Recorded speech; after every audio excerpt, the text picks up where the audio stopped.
Hello students, I welcome you all to MSS English classes. I am Parul and I am back with another poem that is for class 12th UP board students, and the title of the poem is My Heaven, composed by Rabindranath Tagore. My Heaven means मेरा स्वर्ग. रविन्द्रनाथ टैगोर यहाँ मेरा स्वर्ग में एक ऐसे country की कल्पना कर रहे हैं, एक ऐसे देश की कल्पना कर रहे हैं जहाँ उनके जो देशवासी हैं वो वर्चुअस हों, मीन्स उनमें ऐसे गुण हों कि वो फियरलेसली वर्क कर सकें और अपनी तर्क शक्ति को के साथ आगे बढ़ सकें. तो वो यहाँ ईश्वर से प्रार्थना करते हैं इस पोएम में कि उनके जो देश है, उनका जो कंट्री है, इट मीन्स वो अपने भारत देश के लिए प्रार्थना कर रहे हैं कि उनका जो देश है वो स्वर्ग बन जाए. तो यहाँ पे एक कल्पना की है उन्होंने कि उनका देश कैसा हो, देशवासी कैसे हों, और ईश्वर से प्रार्थना कर रहे हैं कि वो हमेशा आगे बढ़ते रहें. Rabindranath Tagore was an Indian poet and he was born in Calcutta, जो उस समय कैलकाटा कहते थे, अब कोलकाता कहते हैं. तो ये बंगाली पोइट हैं और you know that he was the first Indian poet who got Nobel prize, और इन्हें नोबेल प्राइज़ मिला था. इन्होंने एक क्रिएशन जिसका नाम है गीतांजलि, ये लिखा था, इसे बंगाली में लिखा था, फिर इसको ट्रांसलेट किया इंग्लिश में. तो इसके लिए इन्हें 1913 में नोबेल प्राइज़ मिला था और ये इंडिया के first Nobel prize winner person बन गए. और इन पर जो प्रभाव था, जो पोइट्री इन्होंने लिखी है, इन्होंने कबीर के दोहे पढ़े हैं और दांते एक फेमस पोइट हैं, उनका भी प्रभाव इन पर रहा है. तो बहुत ही फेमस पोइट हैं इंडिया के, और इन्होंने बहुत सारी पोएम्स लिखी हैं. और गीतांजलि जो क्रिएशन है उसी से ये पोएम माय हेवन ली गई है. उसी में एक सॉन्ग है ये, तो उसी से लिया गया है. Gitanjali is a collection of songs, तो और ये मोस्टली सभी लैंग्वेजेस में ट्रांसलेट हो चुकी है. तो बच्चों इस पोएम में ये पोएम केवल 8 लाइन की है, 8 लाइन्स हैं इसमें, और इस पोएम में समझते हैं अब. So let's begin with the poem. I will explain line by line. Where the mind is without fear and the head is held high, where knowledge is free, where the world has not been broken up into fragments by narrow domestic walls, where words come out from the depth of truth.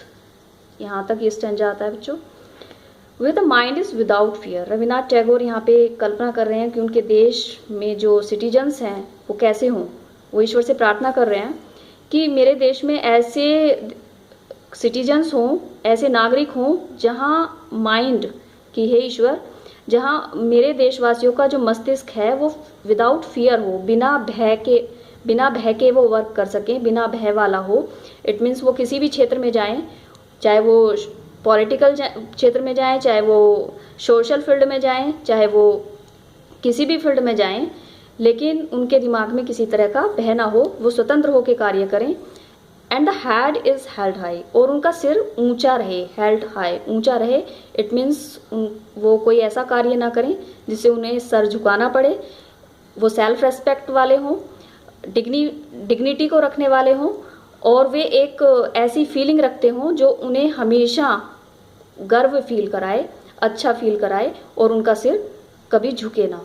Where knowledge is free, और जहाँ ज्ञान कैसा हो, free से मतलब यहाँ मुक्त नहीं है, प्रतिबंधित ना हो, मतलब ज्ञान के लिए उन पर किसी प्रकार का प्रतिबंध ना हो. जहाँ देशवासियों को ज्ञान बिना किसी जाति या धर्म या भाषा के आधार पर ना दिया जाए, बल्कि सबको समानता के आधार पर दिया जाए. इट मीन्स वो ज्ञान प्राप्त करने के लिए स्वतंत्र हों, उन पर कोई किसी प्रकार का प्रतिबंध ना हो. तो वो एक ऐसा देश चाहते हैं कि जहाँ लोग फियरलेस हों. He wishes that his countrymen should be fearless and they should have feelings of self-respect and dignity, and they should get knowledge freely. It means without any distinction, बिना किसी भेदभाव के वो ज्ञान प्राप्त हो. जहाँ मतलब जो विद्वान लोग हैं, जो ज्ञान देने वाले हैं, वो उन जब ज्ञान दें उनको तो जाति या धर्म के आधार पर बांट कर ना दें, बल्कि समानता के आधार पर उनको ज्ञान दें. Where the world has not been broken up into fragments, और जहाँ संसार को has not been broken up, तोड़ा ना गया हो, जहाँ संसार को तोड़ा ना गया हो, इनटू फ्रैगमेंट्स, फ्रैगमेंट मीन्स टुकड़ों में, पीसीज में, बाय नैरो डोमेस्टिक वॉल, किसके द्वारा, बाय मीन्स द्वारा, नैरो मीन्स संकुचित, संकरी, डोमेस्टिक घरेलू, वॉल्स मीन्स दीवारें, तो संकरी घरेलू दीवारें। अब पोइट का जो सेंस है, कहने का मीनिंग तो है कि संसार को संकरी घरेलू दीवारों के द्वारा टुकड़ों में ना तोड़ा गया हो। इट मीन्स वो कहना चाह रहे हैं कि लोग नैरो माइंडेड ना हो, उनकी जो विचारधारा है वो कैसी हो, ब्रॉड हो, वे ब्रॉड माइंडेड हो। अब नैरो माइंडेड ना हो, ब्रॉड माइंडेड हो मीन्स कि वो जाति, धर्म या भाषा, जो उनकी जाति है, धर्म है, भाषा है, जितना वो अपनी जाति, अपनी धर्म और अपना भाषा का सम्मान करते हैं, उतना ही वो दूसरे की जाति, धर्म और भाषा का भी सम्मान करें। और जब वो ऐसी विचारधारा रखेंगे तो वर्ल्ड फ्रैगमेंट्स में नहीं टूटेगा। इट मीन्स वो कहना चाह रहे हैं कि सब प्रेम भाव से और एक दूसरे का रेस्पेक्ट करते हुए रहें, तो जाति के आधार, फ्रैगमेंट्स, पीसेस मतलब जाति के आधार पर टुकड़े ना हो, धर्म के आधार पर टुकड़े ना हो, एक ऐसा संसार वो चाहते हैं। इट मीन्स उनका जो देश है वो एकजुट हो और सभी प्रेम भाव से रहें। Where words come out from the depth of truth, और जहाँ शब्द आते हों, कम आउट आते हों from the depth of truth, सच्चाई की गहराई से। इट मीन्स वो जो कुछ भी बोलें देशवासी, वो उसे फील करके बोलें, ना कि सिर्फ दिखावे के लिए, शो के लिए वो बोलें। और वो कहना चाह रहे हैं कि सच्चाई के रास्ते को अपनाएं, ना कि वो सिर्फ दिखावे के लिए कार्य करें या कुछ बोलें। Where tireless striving stretches its arms toward perfection, where the clear stream of reason has not lost its way into the dreary desert sand of dead habit, where the mind is led forward by thee into ever-widening thought and action, into that heaven of freedom, my father, let my country awake. अब point यहाँ पे कहना चाहिए, वे है tireless, जहाँ tireless means बिना थके, striving means संघर्ष, स्ट्रेचेस मीन्स फैलाता है, इट आर्म्स अपनी बाहें, टुवर्ड्स की ओर परफेक्शन, पूर्णता, जहाँ बिना थके संघर्ष पूर्णता की ओर अपनी बाहें फैलाता है। अब पॉइंट क्या कहना चाह रहे हैं, टायरलेस मतलब बिना थके। अब जब वर्क करेंगे लगातार तो थकान तो होगी, लेकिन वो क्या कहना चाह रहे हैं कि तब तक नहीं रुकना जब तक संघर्ष करना है, जब तक कि परफेक्शन ना मिल जाए, इट मीन्स गोल ना मिल जाए, उद्देश्य प्राप्त ना हो जाए।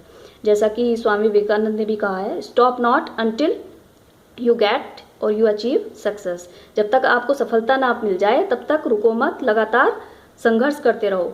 तो टायरलेस का मतलब बिना थके, इट मीन्स अथक प्रयास करें, वो अथक संघर्ष करें। और जहाँ देशवासी ऐसे होंगे परफेक्शन के लिए, अपने गोल के लिए बिना थके, इट मीन्स लगातार वो प्रयास करेंगे, तो देश हेवन हो जाएगा, स्वर्ग बन जाएगा। Where the clear stream of reason, फिर आगे कह रहे हैं जहाँ तर्क की क्लियर स्ट्रीम, स्पष्ट धारा ने, हैज़ नॉट लॉस्ट, ना खोया हो, इट्स वे, अपना रास्ता। और किस में ना खोया हो, ड्रियरी मीन्स नीरस, डल, डेजर्ट मीन्स रेगिस्तान की, रेगिस्तानी, सैंड मीन्स रेत। तो जहाँ तर्क की स्पष्ट धारा ने नीरस रेगिस्तानी रेत में अपना रास्ता ना खोया हो। अब मीन्स वो कहना चाह रहे हैं कि लोग जो हैं, लोगों का जो रीज़न है मीन्स तर्क शक्ति, तर्क शक्ति मीन्स कि what is right and what is wrong, जो कुछ भी वो करें वो तर्क के आधार पर करें, वो देखें कि क्या सही है और क्या गलत है। इट मीन्स वो डेड हैबिट, डेड हैबिट्स का मीन्स जो हमारे कस्टम्स हैं, जो ट्रेडिशंस हैं, उनमें जो कुछ प्रथाएं हैं वो क्या हो जाती है, डेड, यानी कि कुरीतियाँ होती हैं, बैड कस्टम्स होती हैं, जिनको अगर लोग अपनाएंगे, जिनके अगर उनको नहीं छोड़ेंगे तो वो उनकी प्रोग्रेस नहीं हो पाएगी। They can not gate progress in life by adopting bad habits और बैड कस्टम्स। जो बुरी प्रथाएं हैं, जो बुरी रीतियां हैं, उनको अपनाकर वो प्रोग्रेस नहीं पा सकते। तो ऐसी कुरीतियों की भयानक रेत में, रेगिस्तानी रेत में, उनकी जो तर्क शक्ति है वो अपना रास्ता ना खोए। और बच्चों यहाँ पे clear stream of reason poet कह रहे हैं कि वो अपना रास्ता ना खोए। इसमें पर्सोनिफिकेशन का यूज़ है कि क्लियर स्ट्रीम ऑफ रीजन, जो कि एक एब्स्ट्रैक्ट आइडिया है, और वे रास्ता ना खोए, रास्ता ना खोए, तो ये एक पर्सोनिफिकेशन है, इसको पर्सोनिफाई किया है यहाँ पर पोइट ने। Where the mind is led forward, और जहाँ मस्तिष्क आगे बढ़े, मस्तिष्क आगे बढ़े बाय दी, आपके द्वारा, दी यहाँ पे टी कैपिटल है, गॉड के लिए आया है, तो ईश्वर से प्रार्थना कर रहे हैं रविन्द्रनाथ टैगोर कि माइंड हमेशा आगे बढ़े इनटू एवर वाइडनिंग थॉट, कि लोग जो नागरिक हैं उनका जो मस्तिष्क है वो कैसे कार्यों में लगे, एवर वाइडनिंग, विकास की ओर ले जाने वाले, हमेशा उनका प्रोग्रेस करने वाले। तो वह ऐसे विचार रखें जो वो प्रोग्रेस करें, डेवलपमेंट की तरफ ले जाएं, और ऐसे ही उनके एक्शन हो, ऐसे ही उनके कार्य भी हो। इट मीन्स उनके देशवासी ऐसे विचार रखें और ऐसे कार्य करें जो हमेशा एवर वाइडनिंग, यानी कि उनका विकास करें, उन्हें विकसित करें, उन्हें विकास की ओर ले जाएं, उनका प्रोग्रेस हो और वो हमेशा आगे बढ़े बाय दी, आपके द्वारा। इट मीन्स वो गॉड से प्रार्थना करें कि हे ईश्वर, आपके द्वारा मेरे जो देशवासी हैं वो हमेशा ऐसे विचार और ऐसे कार्य करें कि वो उनकी हमेशा उन्नति हो, हमेशा उनकी प्रोग्रेस हो। Into that heaven of freedom my father let my country awake. ऐसे स्वतंत्रता के स्वर्ग में मेरे देशवासियों को जगा दो। माय फादर, मेरे परमपिता परमेश्वर, मेरे देशवासियों को ऐसे स्वतंत्रता के स्वर्ग में जगा दो। तो यहाँ पे रविन्द्रनाथ टैगोर जो हैं वो गॉड से प्रार्थना कर रहे हैं और यहाँ पे वो एड्रेस कर रहे हैं गॉड को। तो इसमें एपिस्ट्रोफ फिगर ऑफ स्पीच है, क्योंकि वो यहाँ पे संबोधित करके परमपिता परमेश्वर से कह रहे हैं कि ऐसे स्वतंत्रता के स्वर्ग में मेरे देशवासियों को जगा दो। इट मीन्स मेरे देशवासी ऐसी क्वालिटीज़ रखें, वो कैसे हों, आत्मसम्मान की भावना हो, उनमें सेल्फ रेस्पेक्ट हो और डिग्निटी रखें, ज्ञान पर कोई प्रतिबंध ना हो, और जो संसार है उसे डोमेस्टिक यानी कि नैरो माइंडेड ना हो। लोग वो चाहते हैं कि वो ब्रॉड माइंडेड हों और जाति, धर्म या भाषा के आधार पर बटे ना हों, और जहाँ लोग सत्य के रास्ते को अपनाएं और लगातार संघर्ष करते हों, परफेक्ट जब तक गोल ना मिल जाए, और मैन ऑफ रीजनिंग हो, तर्क शक्ति का प्रयोग करें, ना कि कुरीतियों को अपनाकर ऐसी कुरीतियों को अपनाएं, और जो इनोवेटिव थॉट्स हैं उनको अपनाएं ताकि वो आगे बढ़ सकें और उनका मस्तिष्क हमेशा ऐसे कार्यों में लगे। तो जहाँ मेरे देश में ऐसे देशवासी हो जाएंगे तो वो देश क्या बन जाएगा, स्वर्ग बन जाएगा। तो ऐसे देश की कल्पना यहाँ रविन्द्रनाथ टैगोर ने की है। I hope you have understood it well. Thank you for watching my video.